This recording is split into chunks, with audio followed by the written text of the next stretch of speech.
paint on my roll bar. And if you look right here, here's the framework from the plexiglass. The rod, I just bent it over, put a washer on it, and then this pin here, I can take that pin out. It's good and tight. It's it's going back right to the original equipment.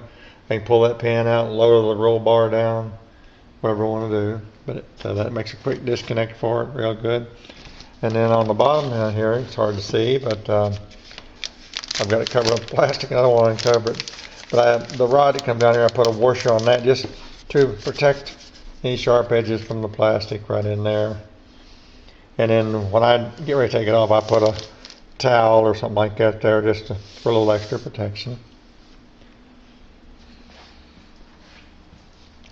And if you get back and look at it, it looks pretty decent. I'm sure people could figure out bigger and better ways to do it. I'm leaving the mower deck on for the snow blade for the extra weight. I may sometime in the future, I may design some way where I can use the lift that's on here for the mower deck. And in order to do that, I'd have to put something in here most likely and secure the mower deck up so it's rigid, and then I could use this arm here because it raises and lowers, and I'd have to build something probably off of here to accept whatever I want to hook up to that. Not sure what. And then you also there's things that you do to it, you got to be real careful because this wheel here pivots around, and if you don't leave yourself some clearance, first thing you know, you're not going to be able to pivot, or if you have a sharp edge, it's liable to cut your tire, which these are foam filled, but I sure don't want to cut them. I know the pin that goes in back there to hold the snow blade, I had to bend part of it over just because the tire rotates around, and I was trying to keep it very much centered up so that it would do better being centered. And this is a generic snow blade that you can buy for ATVs or whatever, but this particular part of the snow blade is made out of thin metal, and they will bend. And they also usually have a piece of angler, and I forget which way they went. I think they come across this way, they lay it on there, and that's supposed to help stiffen it up. And then what happens is this right here bends up, and then you got nothing. And so I basically just eliminated everything except for this turret right here and the blade itself and the springs.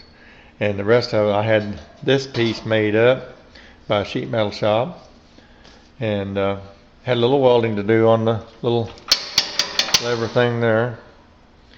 And I welded some here on this to put a little clip to hold all this apparatus together. That's the cable. And by running it back and forth, it gives you more of a mechanical advantage. Right now it's kind of about 4 inches off the floor. But I can run that up and down, but it's going to be hard to see because I can't hold the camera and do that also. I'll see if I can get my hand inside there. There we go. Maybe this is going to work.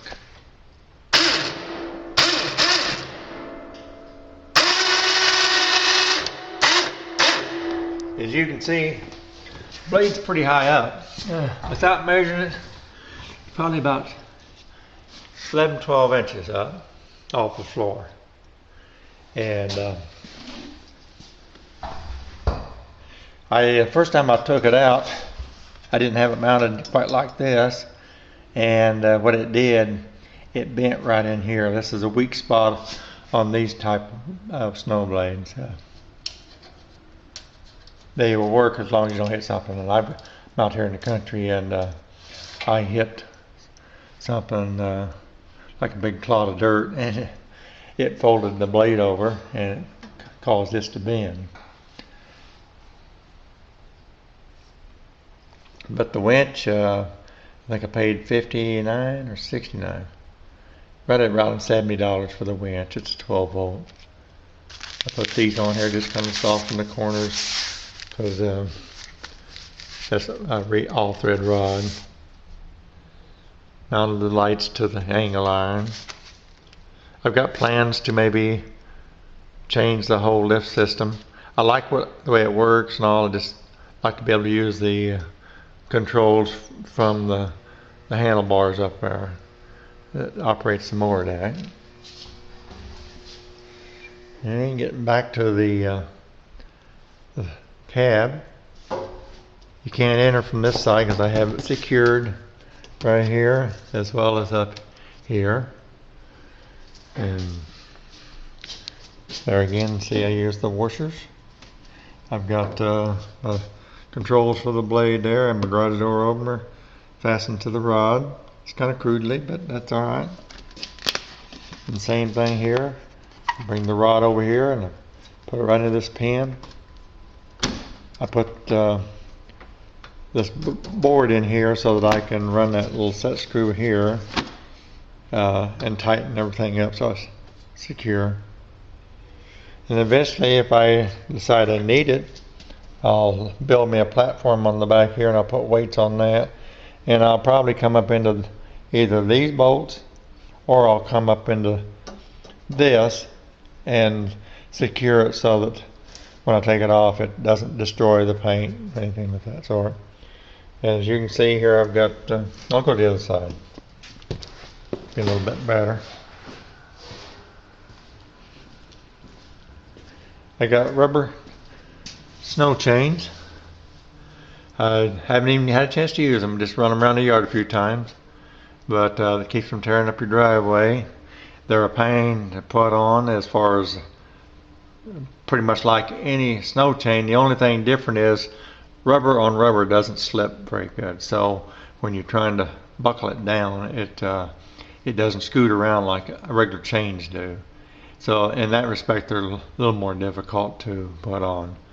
And so you just try the first link and pull some slack out of it and yank on it a bit and deflate your tires, and then hook to another link and pull on a little bit. And looks like right now I probably could even get one more link now that it's had a chance to kind of roll around a few times. And that's about it. Hope you enjoyed the video. It was fun making, and after it's all said and done, it took me about 3 weeks to do all this, but if I was to do it over again, probably maybe 2 to 3 days time, I'd have it all done. This is a 1/2 inch plate. I put this angle iron on the front here, which it wouldn't have to have that, but it worked out good because I could mount this clip here. And if had I not had that, I could have figured out other ways to mount it. Maybe by just using this clip and bolt it to the bottom side or whatever. Trying to keep the top side clean. And of course next spring I'll probably take everything down and paint it, but I just kind of sprayed a little here and there and not a real good job. As you can see, it's got kind of scratched up. There's been a lot of changes, and hopefully everything will work good this year. And that's about it.